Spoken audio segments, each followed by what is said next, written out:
Welcome to LCC Real Talk, where we ask real questions to our leaders. Today we have Tito Joel, and the first question will be, some husbands don't have kids and feel that they don't have a clear purpose.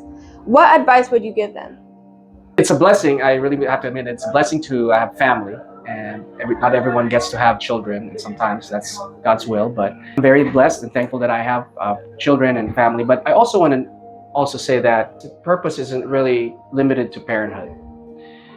For husbands who don't have children, I'd say this: your identity and purpose aren't defined by whether you or not you have any kids. Your calling as a man, as a husband, most importantly, as a follower of Christ, is still full of meaning. You're called to love sacrificially, to serve faithfully, and to build God's kingdom right where you are. Invest in your marriage, invest in younger men to mentor them, be a spiritual father to someone who needs one. God often uses our availability more than our situation. If you feel purposeless, bring that to God honestly and ask Him for guidance, because He has a way of showing us that our purpose is often closer than we think.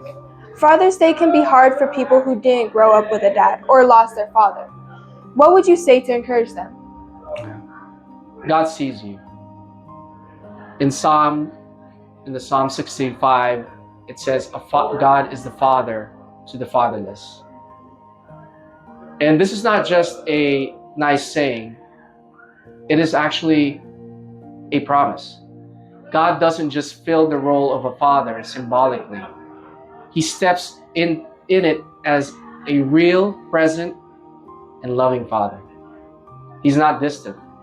He cares about your heart, your story, and your healing. And He's not limited by what you did not have growing up.